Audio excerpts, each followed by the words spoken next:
Hi there everyone, it's Marc Laurenson here from Sydney Astrology School, and thank you for joining me as we look towards the sky for the month of February of 2022.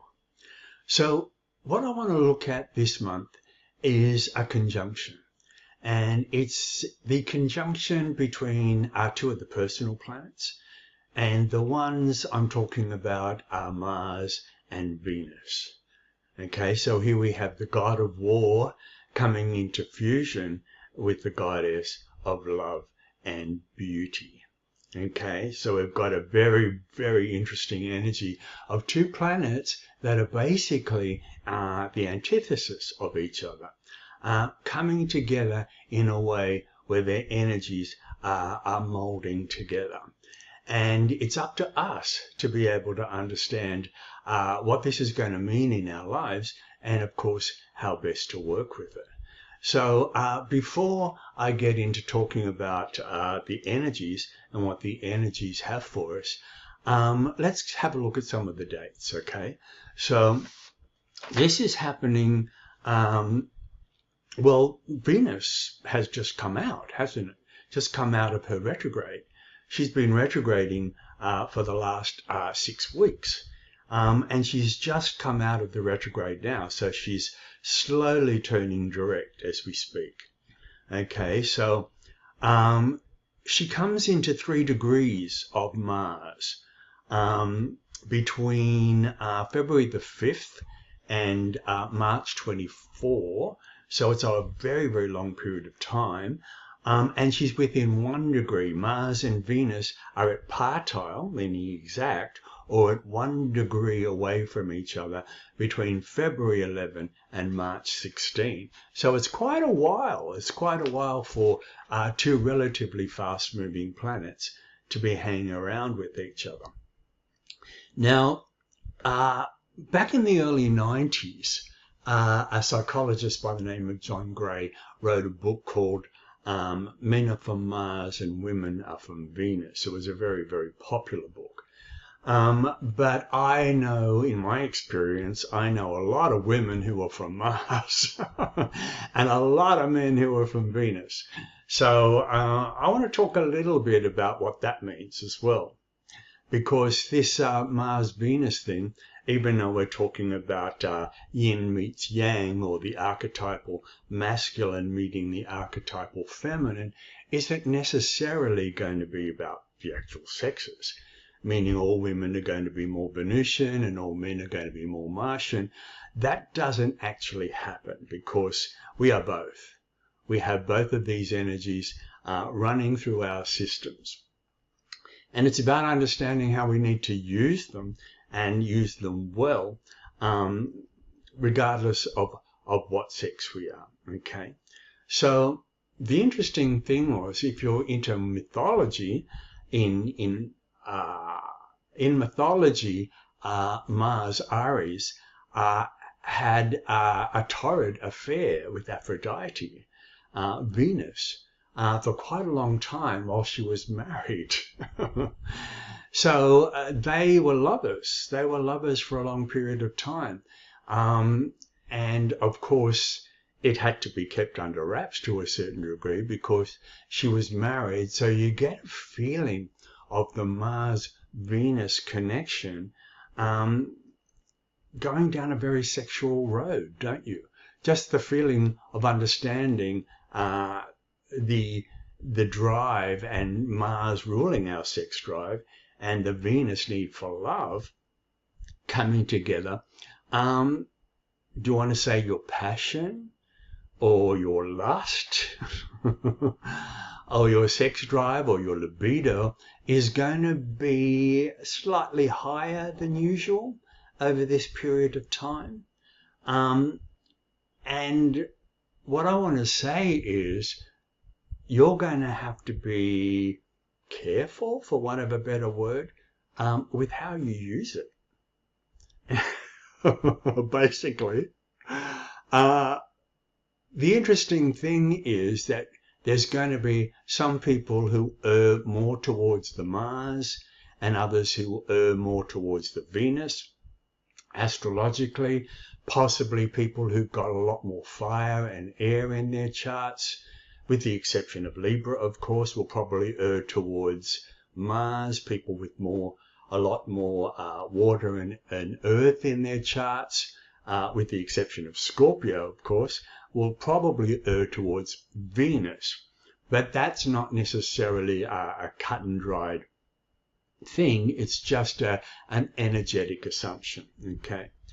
But at the same time, what we're doing here is we're trying to fuse both. So even if you are more Marsy, or even if you are more Venusian, this is a time to really understand the other side of the coin, so to speak.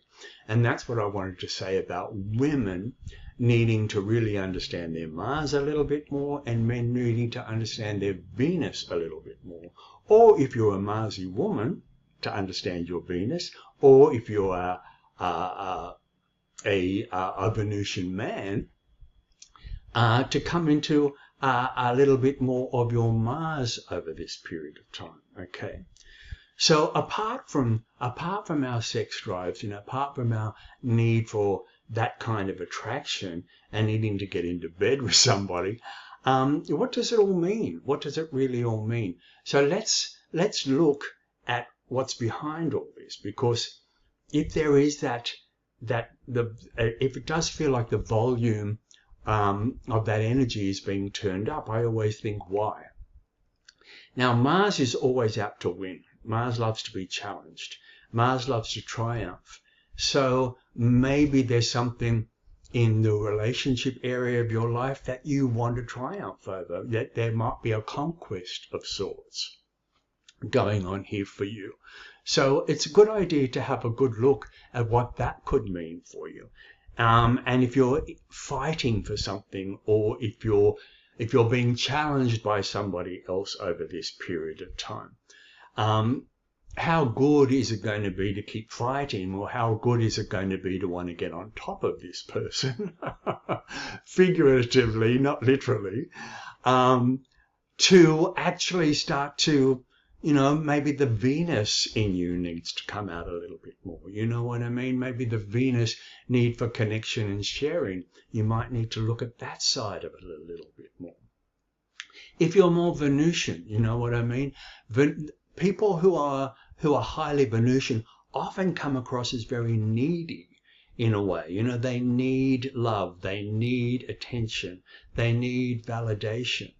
So maybe it's a good idea over this period of time to come into a place, if you need something from somebody else, to come into a place of understanding a little bit more of your independence, or a little bit more of your feeling of autonomy, or not needing anything from another person to make you feel good about yourself. That kind of thing will definitely come into it over this period of time. So if sex is part of either of those things, then have a look at that. Have a look at what that means. If it's just sex for the fun of sex, and we all love that, if it's just sex for jumping into bed with somebody and having a really good time, and that's it, well, this could be a great time for doing that kind of stuff. But at the same time, if you're expecting too much from it, or you want something out of it in the end, that's something that you're going to have to think about. You really are. Now, another big thing is that these two planets are in the sign of Capricorn. Okay. And when I think of Capricorn, I always think of Capricorn. Capricorn is a very achievement-oriented sign. I always feel that Capricorn needs a certificate after everything it does. And Capricorn is on a mission. Capricorn's on a mission. It's got its eye on the prize. And Capricorn stays in things for a long time, sometimes too long. And so you get this kind of die-hardy energy that comes with this. You get a feeling of wanting a result from it, or wanting a solution from it as well. And so, again, with the Mars energy, in traditional astrology, if you follow traditional astrology, you'll understand that Mars is exalted in the sign of Capricorn. So a lot of people will probably say that Mars is stronger in this. that there might be something of this kind of diligent, persistent energy that won't let go over this period of time. So be very, very careful of what you're not wanting to let go of. Is it worth holding on to? Is it worth pursuing? Is it worth persisting with too? So the balancing act going on here, between the I-thou axis, the Aries-Libra axis. You might also see the Scorpio-Taurus coming into this. What's mine and what's ours, coming into this too. So there's controlling stuff going on here as well. There's areas around possession. There's areas around you getting more than me. There's areas around my will against your will. So be very, very concerned or very conscious of how much you're trying to get out of a situation, or the opposite, how much you're giving away in a situation that's not benefiting either of you. I find that Mars-Venus can go down the road of I want love.